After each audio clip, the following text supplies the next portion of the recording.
Welcome to the Influential Motherhood podcast. I'm your host, Melissa Duncan, and my dream is to inspire moms to pursue their goals and help them make a difference in their world. I'm a mom of 2 young boys, a wife to my high school sweetheart, and a lawyer. This show is a place to hear stories of moms working hard to have a positive influence in their profession or their community, and sometimes both, even as they juggle their responsibilities at work, at home, and to their children. You'll get tangible, practical tips for managing the chaotic world of motherhood and work. Come along as we hear these stories and feel inspired to step outside of our comfort zone as leaders and as a positive force within our communities. I believe that moms can change the world. So we're here today with Molly Grantham, who is a news anchor at WBTV News in Charlotte, North Carolina. And Molly, I'm so excited to be talking with you today because you are more than just a news anchor and have had a huge impact on the community. And a lot of people have been really impacted by your work and your sharing of other people's stories. So thank you for being here today. Melissa, thank you so much for asking me. I'm really honored. Yes, this is exciting. So I think we can just jump right in. And for those who don't know you and don't know your work, why don't you just give us kind of a quick intro and tell us a little bit about who you are and what you do?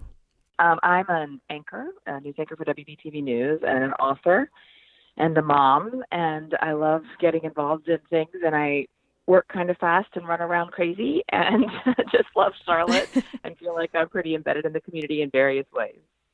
That's wonderful. So I want to kind of go back and learn a little bit about how you became more than, just a news anchor. I think we watch news, and a lot of people, you can tell that they're very passionate about their work as an anchor and as a journalist, but you have taken that to the next level. Can you talk a little bit about your work with Molly's kids and writing a book and the work that you do in that space? Well, first of all, thank you. I hope I take it to the next level, but you never really know when you're trying to look at your own self exactly what you're doing. So if people from the outside looking in saying things like that, always is really flattering. So I appreciate that. I love something that has sort of just come up. It's just sort of something that has organically come out of doing stories with kids who have uphill medical battles. And I've called them Molly's kids now for 6 or 7 or 9 years. I don't even know exactly when it started because it wasn't like now we're going to do stories on kids. It was just a very organic thing where parents would write me about their kids and I would do a story on television. And then Facebook came out and started getting big. And I started a Facebook page reluctantly. I just didn't want to do it. I was the last person in the newsroom. They had to make me start a Facebook page. And now I love it so much. I just love Facebook. I love how it is almost like scrapbooking when you have pictures and videos and photos with the words of lives, but other people's lives. It doesn't have to just be about my life or my stuff. So you're storytelling about all these families that reach out. And the kids could have, it doesn't have to be a critical illness. It could just be an uphill medical battle. So maybe they live with epilepsy. Maybe they live with autism. Maybe it is cancer. Maybe it is a genetic disease that no one's ever heard of. Maybe they're born a preemie and are in NICU for 6 months, and now they're succeeding through developmental delays at the age of 4 or 5 or 6. A heart condition. I mean, it just runs the gamut, and it ends up being a really great outlet I have found for these families because they want their stories told, and they want their kids lifted up. And I love doing it. And so now it is a TV story, maybe, or just Facebook, maybe, or a way to network. Hey, here's a family in Hickory that needs a specialized wheelchair. Does anyone have one? And someone from Charlotte or Lincolnton or York, South Carolina will come forward and say, I've got this one. I'd love to donate it. And it's a connection through families that might not otherwise be connected because they're really in their bubbles a lot of times with hospitals and medical situations. It's just been awesome. I love the families so much. Well, you've definitely built, I think, a great online community that I'm sure has also impacted folks in real life, because I know that you just did the race, and it looked like from what I was seeing online that you were really able to pull people together who had some common stories. So can you talk a little bit about your work with cancer and cancer research and cancer fundraising and the race recently? Oh, sure. Race for the Cure with Come in Charlotte. You mean the first Saturday in October? Oh, it's so fantastic. So there's 20,000 people in Uptown Charlotte. It's Charlotte's biggest 5K. And I say 5K so loosely because it's just whether you're in tutus or people with pink mohawks or you have your babies, you're pushing strollers. Some people do run and want to run competitively. A lot of people just get out with their support networks and teams and fun and friends and walk and sing and laugh. And I just love it. It is for breast cancer. Breast cancer runs in my family in big ways. And I've been an advocate for breast cancer for a long time. My mom died last year of breast cancer. And so we were very involved before that, but then last year it definitely took a different turn. And it still has the same big meaning though. You know, there's over 1,000 survivors in the Charlotte area there at 8 a.m. on a Saturday. It's amazing. And so I always say this, I feel like sometimes Charlotte can be very divisive or segregated, or we're all in our own bubbles. It's good, kind people, but we're all in our own communities. And when you are there at Race for the Cure, there's no color except pink. You know, it's not black or white, and there's no division. And it's like we're all there for the same thing. And it is beautiful. It really is. That's wonderful. And I think it will continue to grow, which is amazing. So you talked about your hesitation to start a Facebook page. And like you said, you know, it's kind of funny given the impact that your online presence has now, but you are so authentic online. So can you talk a little bit about authenticity as a working mom who is very busy and is sharing a lot of, you know, not only other people's stories, but your own story. So how did you cultivate this connectedness that people feel as you were also building this community? And do you feel like you need any limits online as a mom with a very public platform? Oh my gosh, how do you cultivate the connectivity? I don't know. Are any of us connected? I feel like sometimes we're in our own worlds and you think you're talking and then no one hears you, or you don't think anyone hears you and it goes viral. You know, right, so it's like, right. I don't know how you cultivate a connectivity. I've always just been who I am. And so I am that way online too. And my job is, there's no doubt, I mean, a television news anchor, a journalist, I'm on camera. So there's this level of mask and costume and makeup and hair and stuff that I could care less about that is out there and required on a daily basis. Right. But who I actually am is not that girl who cares about makeup at all. And so who I am online and who I am in real life and who I am in the newsroom and who I am, even when the camera's on, you just see makeup and hair. But if you listen, and who I am is just who I am. Right. And so I don't know how to exactly describe that. It's just, there isn't like an on-camera Molly. There's on-camera makeup and hair, but there's not a different personality, and there's not a different person. And so I'm a messy mom, and I fail at a lot of things, and I can't ever be at school for my second grader in the middle of the day, or be the volunteer parent that brings in, you know, cookies. I can't do it. Like, my life does not bend to that. I work 2 to midnight. I cannot be in after-school things, or my, 4-year-old who's in preschool. There's just, I'm always the mom who's late. Like, I'm never the mom that has, wear green to school day. Like, I always mess it up. So I just feel like copping to those things rather than trying to present this perfect image is honest, and it's who I am. And I wouldn't want to present a perfect image because I always mess it up. And then if I do get it right, I feel so successful. It's like, yes, he wore green on Green Day and it wasn't stripes or khaki or. Yeah. Well, and I think for fellow working moms, it's reassuring to see that to watch successful moms not have it all together is reassuring. And I think it relieves a level of pressure that we can put on ourselves by watching other moms online who seem to have it all together. So talk about juggling and your schedule alone, and how you, like, when do you sleep? Can you talk a little bit about your unique, I think, work schedule, plus your success, plus being a mom and being engaged, and it not being perfect, but you're making it work? Well, I am making it work. Thank you. And we as a family make it work for sure. It's an effort on all fronts. I work 2 to midnight, and it is a unique schedule. I anchor the 5:30 and 11 o'clock news, and I'm helping in various ways and editorial meetings and managing different things and helping with reporters on all fronts. So it's, sometimes people are like, oh, you're on at 5:30 and you're on at 11. What do you do the rest of the time? Like, oh my gosh, the least of what I do is really the show that you see. But right. Okay. So 2 to midnight is tough, right? And so there's a dinner break. It's about 48 to 52 minutes. and I do mean that very specifically, and, come home and help with second grade homework if there's not an event or something I'm doing for the station. And it just ends up working. I think we all have different things we juggle, and you just make it work the way you need it to work. Sometimes it is a machine. There's a lot of scheduling, there's a lot of logistics and fitting things into different things. Weekends are precious, Monday through Friday, so weekends are really good family time with the kids and soccer games and just normal life. Right. But 2 to midnight is something you work around, but I wouldn't want it any other way. I really wouldn't. I love the 11 o'clock news. I really love working the late news. I feel like it's more hard news. We break a lot of stuff. We're having a lot more control over our show because it's not just one in the middle of 5 others. We have 13 live shows a day at WBTV. We have a lot of live local news. And so our 11 o'clock sort of stands alone. We haven't been on since 8 p.m. when the 7:30 ended, and that feels like, okay, we haven't been on for 3 hours. What's happened? I love it. I don't want it any other way, and we have learned to make it work. But it was a trial and error for sure once kids entered the picture. So how did that start for you? How did, when you had one young kid, I'm sure that this has, as you said, been a work in progress and some trial and error. What has that evolving process looked like for you as we think about maybe a young mom with a newborn who's listening, who's trying to get on that track of things are working? Right. I know. Well, I will say with one child, I could still try and catch all the balls I had up in the air.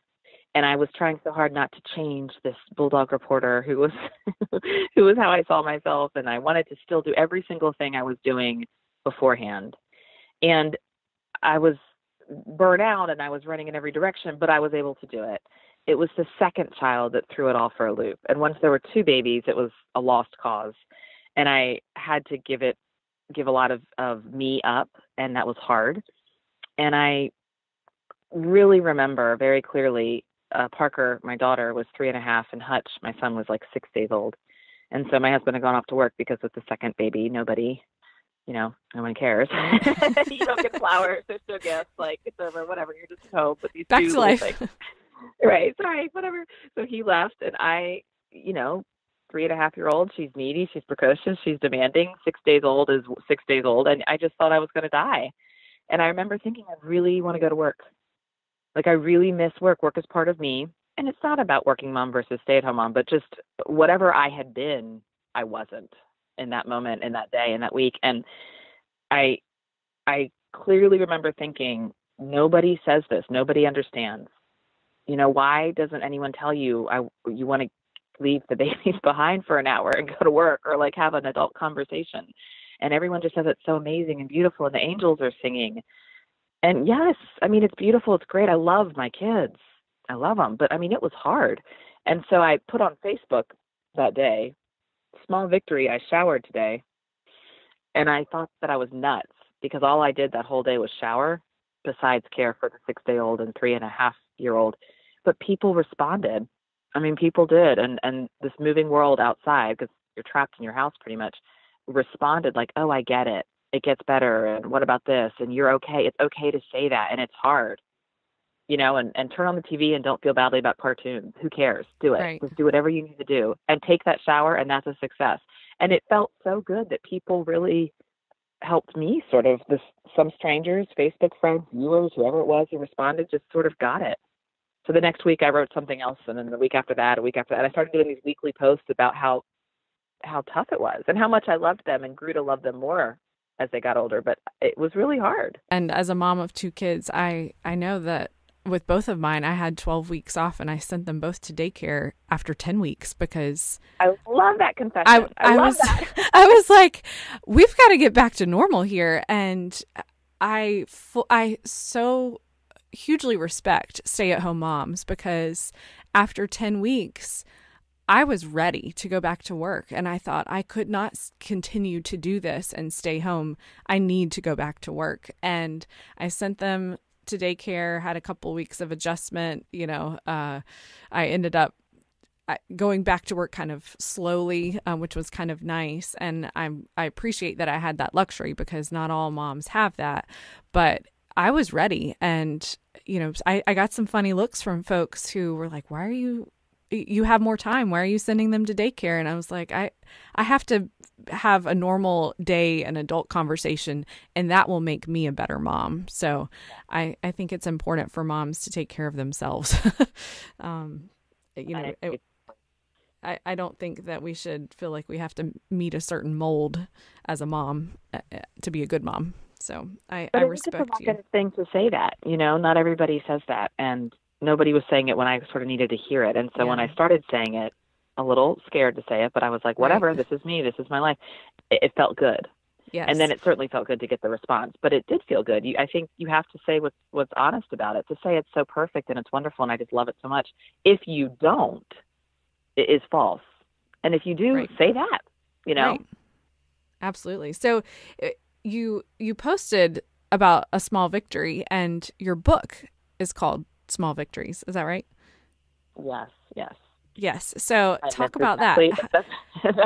So the book actually ended up being these Facebook posts. And when I went back to work after 12 weeks, it was 12 weeks of posts. And then it was, okay, I'm not going to write about the kids anymore because now I'm back into headlines and I'm into heavy news. And people really said, no, we want to hear. It takes us back. Or I'm a mom with kids about your age and it is so relatable. Or it was sometimes like childless single men saying, this is giving me insight to a world I don't know. Please tell me more. I like reading the post. So then it became monthly just to be able to keep up with it. I couldn't keep up with weekly. And so it went to month 4, month 5, month 6, month 7. And the book ends up being week 1 up to month 30. And I still am writing them. Yeah. This month will be 49. So it was never expected to be a book. I've always wanted to be an author. I love writing. Mm-hmm. Never did I ever think it would be about my own real life, especially kids or parenting.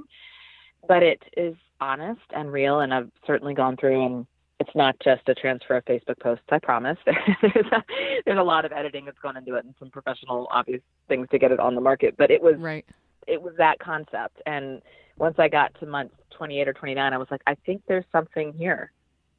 And in theory, it starts when Hutch is 6 days old, so week 1. And if I could keep doing these months, whether they become published books or not, I can have it for my kids. Yes. And when they're older, like, here's your life, up until high school or whatever it is that I stop. I think that would be really cool. That's awesome. So talking about your kids, and you're kind of leaving a legacy that will impact them, whether they kind of take that in on their own or not, but your legacy, and I think this is true for all moms, our legacy will impact our children. What do you want your kids to learn from you and the impact that you're having as a working mom? Oh, I don't know. That's such a heavy question. I think I just want them to really be independent and not be fearful of whatever. Yeah. Right? So if you become a mom someday, Parker, and you think it's really hard that you say that, or you struggle to get something and it doesn't come easily to you, that you say you struggle, to be vulnerable and to just not be fearful, but to keep fighting and do stuff. I mean, they do see me do a lot of things, and I bring them into things, and they're at Race for the Cure, or, Parker's 3 weeks old at a charity motorcycle ride with me, and we had headphones on her. So I bring them into this beautiful, wonderful, crazy, insane life that I feel like our family is really lucky to have. And we get to see a lot of different parts of Charlotte and Mecklenburg County and our area because of my job. And so I take them with it, and I want them to experience all those things. And I want them to know that you shouldn't be fearful. You should be independent. You need to kind of carve your own path. Absolutely. I think that they'll learn that lesson from you. I think that's awesome. What do you feel like is next for you? What as a mom and as Molly and as a working mom and as a wife, what do you feel like is your next dream of what you want to do? I don't know. I did a TED Talk recently, and that was a really big dream and a challenge. Mm-hmm. So that's a few weeks behind me. I'm sort of still getting past that. I guess to see where some of that stuff can go professionally and personally, just to be able to still be invested in what my kids are doing. 2 to midnight is a tough schedule, and as Parker's in 2nd grade, as she goes to 3rd and 4th and 5th, still being able to make the quality time, that weekends count, that 48-minute dinner break counts, as Hutch gets into kindergarten in 2 years, different things and different milestones to just make sure that you keep the juggling act alive, really. I don't have necessarily a big goal. I just want to make sure they feel loved and that I'm able to do what I can do, even though I know it will not be everything. And that's okay. You know, that's okay. I think that, you know, it sounds, based on what I'm hearing about your story, it sounds like you have just kind of followed a lead of, you know, okay, this feels like what I'm going to do next. And that grows into something successful, that because you're just kind of listening and following your heart towards, this feels like something I want to share or something I want to do. And it turns into something that makes an impact. Is that how you got into journalism, or, you know, what was your path towards journalism in the beginning? Journalism was more, I knew I wanted to be a reporter. I wanted to be a newspaper reporter, actually. And so I got down that track of writing and telling stories in journalism school at UNC Chapel Hill, and had an internship my senior year. And so I always sort of knew I wanted to do what I'm doing. And journalism, especially television journalism, is hard work and talent and also luck. And so I did work very, very hard. I had a goal, but I also got lucky and got a chance, and then, you know, tried to run with it. So that wasn't as much as following a whimsical path. That was a very specific thing, and major and internships and trying to, you know, work towards that goal. But then you have to get lucky. I mean, it's a competitive field, like so many fields nowadays. You just really have to work hard. Some of the interns we have come in from school, you know, I was in college 20 years ago. So when I look at some of the college kids now, the internships are competitive themselves. I mean, it just feels like every industry is so much more niche and specific, and starting at a younger age to have to really figure out what you want to do, which is difficult. It's fascinating to listen to some of these 19, 20, 21-year-old kids, and I'm like, wow. Wow. That would have been okay maybe for me, but not my brothers. Or maybe that'd be okay for Parker, but not Hutch, if their personalities remain the same. Right. And so I think that's really hard to think you have to know what you want to do. As the world continues to change, you get more cutthroat in some ways. Absolutely. It is tough. And I think as parents, you know, I think that's another reason why it's another way our impact can influence our children, so that they can see what quality hard work looks like in a way that it doesn't have to be cutthroat. They can still be successful by lifting each other up. So I think you're absolutely doing that. And that's wonderful. So as we close, if you had one takeaway for a mom who wants to have an impact in her community or in her profession and wants to do more than just what's in her job description, what would be your one piece of advice, if they could walk away with one piece of advice from you? Just do it. I mean, just do it. Just figure out what that is and do it. And you don't need a whole outline of what the end's going to look like before you start. Yeah. I think you just start. I think you just figure out something you're passionate about. Maybe it speaks to you. Maybe you don't even know you're actually starting it, but you just do it, and you fit it in, and you figure out how, and you don't necessarily need to overcommit, but maybe it's getting involved in a social media campaign, right? Where you just share stuff. Maybe it's telling the stories of someone else. Maybe it is a weekly or monthly meeting or an organization that you're trying to get a neighborhood involved in. I mean, maybe there's more to it, but you just find something, or if it's speaking to you, and you do it. I love that. I love it. So where can people find you online, and where can they buy your book? Ooh, thank you. Online, everywhere. I feel like I'm the most accessible thing ever. I need boundaries. Facebook is good. Facebook.com/WBTV Molly Grantham. So it's under WBTV's Molly Grantham. And Instagram and Twitter, you just search for Molly Grantham. And email is always easy, and I try to reply to every email. I really, truly do, because a lot of people write with all kinds of questions, and they just sort of want direction. So my email is mgrantham@wbtv.com. And I guess what else? Every night, 5:30 and 11 on WBTV. But the book is easy to find. It's on Amazon. It's Barnes & Noble, Park Road Books, and a lot of the local bookshops around here have it. Or you could just go to mollygrantham.com, and there's a ton of information, and you can get it there.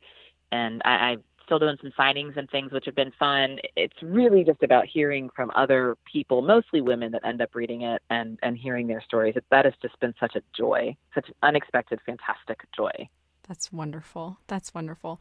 Well, thank you so much for being on this podcast and for sharing your story with the moms who are listening and who I'm sure are feeling inspired. And we'll look forward to following your continuing journey.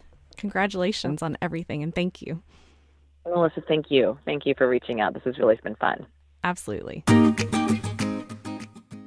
Thanks for listening, and I hope you enjoyed this podcast episode with WBTV anchor Molly Grantham. Molly, thanks for participating in this podcast, and I hope that the moms who are out there listening really learned a lot from this episode. This was a lot of fun, and I think that hearing her stories about working as a news anchor and balancing this public life along with her passion for writing has really been inspirational. So I hope you enjoyed, and we look forward to seeing you again here next time.